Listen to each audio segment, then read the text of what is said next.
Ola, amiguiños! Hoxe imos contar A Galiña Roxa, que é un conto tradicional adaptado por Pilar Martínez e ilustrado por Marcos Omá.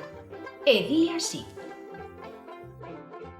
Había unha vez unha galiña roxa que vivía nunha granxa cos seus pitiños. Na granxa vivían tamén un can lacazán, un gato durmiñón e un pato moi barulleiro.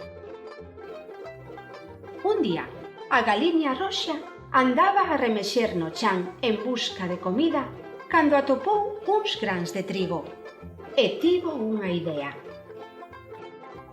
«Que me axuda a sementar estes grans de trigo?», preguntoulles aos seus amigos.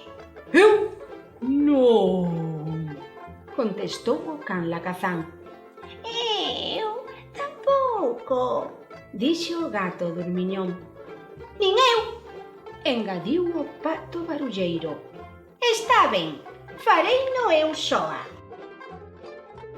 E a galiña roxa sementou os grans de trigo. As sementes xermolaron e comezaron a medrar unhas espigas altas, fortes e douradas. Cando o trigo estivo maduro, a galiña roxa preguntoulles aos seus amigos: «Que me axuda a segar este trigo?»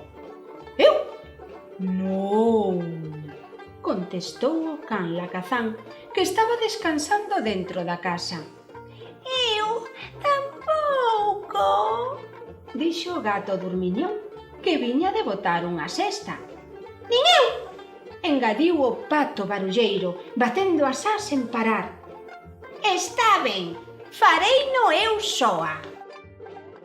E a galiña roxa púxose a segar e segou ata a última espiga.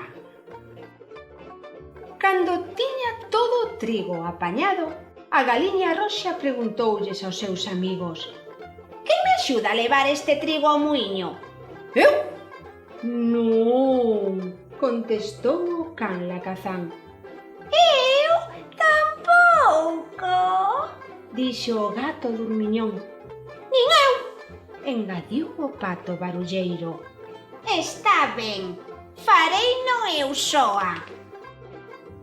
A galiña roxa meteu os grans de trigo nun saco e levounos ao muiño. Cando regresou coa fariña acabada de moer, a galiña roxa preguntoulles aos seus amigos: «Que me axuda a facer pan con esta fariña?» «Eu? Non», contestou o can lacazán mirando para outro lado. «Eu tampouco», dixo o gato durmiñón sen deixar o sofá. «Nin eu», engadiu o pato barulleiro mentres nadaba no estanque. «Está ben, fareino eu soa».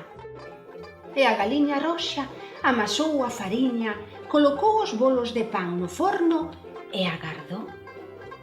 Cando o pan estivo listo, a galiña roxa sacou a bandexa do forno e un delicioso recendo espallouse por toda a granxa. O can lacazán, o gato durmiñón e o pato barulleiro achegáronse á cociña. Entón a galiña roxa preguntoulles aos seus amigos: «Que me axuda a comer este pan quentiño?» «Eu!», contestou o can lacazán movendo o rabo. «Eu!», dixo o gato durmiñón coas orellas levantadas. «Eu tamén!», engadiu o pato barulleiro, abrindo moito o peteiro.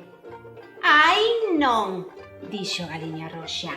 «Eu sementei o trigo, eu seguei as espigas, eu fun ao muiño e tamén eu fixen o pan.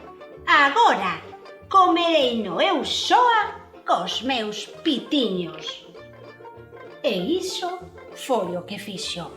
E colorín colorado, este conto está contado. ¡Ata a próxima!